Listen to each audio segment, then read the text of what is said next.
অপু বিশ্বাস তো half pant পরে নাচানাচি করছিল, এটা কি কমিউনিটি স্ট্যান্ডার্ড না? খুবই অজ্ঞ। এটা তো সোশ্যাল মিডিয়া, আপনি টিভিতে আসছে না, এটা কি যোগাযোগ মাধ্যমে প্রচার হচ্ছে না?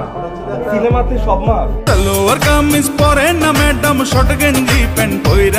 বাংলাদেশের দুই উদ্যোক্তা টনি ও বারিশা হকের ঝামেলায় এবার নতুন মুখ বাংলাদেশের জনপ্রিয় অভিনেত্রী অপু বিশ্বাস। অপু বিশ্বাসকে নিয়ে হঠাৎই সংবাদ সম্মেলনে কথা বলতে দেখা যায় বারিশা হকের স্বামী সীমান্তকে।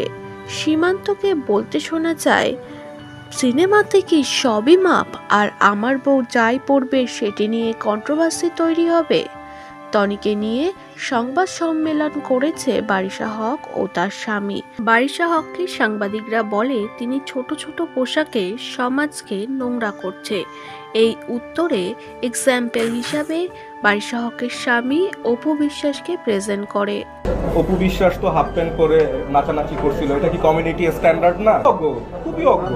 এটা তো সোশ্যাল মিডিয়া, আপনি টিভিতে আসছে না, এটা কি যোগাযোগ মাধ্যমে প্রচার হচ্ছে না? সিনেমাতে সব মাপ।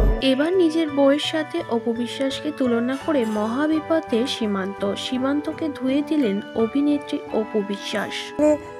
গুটি কিছু মানুষ এটাকে বিভক্ত করছে, এটা হয়তো বা তাদের জ্ঞান এবং ধ্যান, তো যে জ্ঞান ধ্যান আমার মধ্যে নাই। অপু বিশ্বাস বলেন, আমি এতটাই খারাপ যে এক্সাম্পল হিসাবে আর কারোর কথা উঠল না।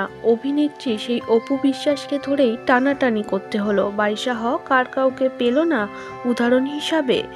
আমাকে নিয়ে কম্পেয়ার করে বারিশা হক তার সাথে। আমার এই জায়গাটায় আসতে অনেক সময় লেগেছে। আমি একজন সেলিব্রিটি, আমাকে সব ধরনের জামা কাপড় পরতে হয়, তবে ওর মতো না। ও তো সার্জারি করে করেই নিজেকে সুন্দর করেছে। একজন ব্র্যান্ড প্রমোটারের সঙ্গে একজন সেলিব্রিটির তুলনা কখনোই করা যায় না, এমনভাবেই সীমান্তকে বললেন অপু বিশ্বাস।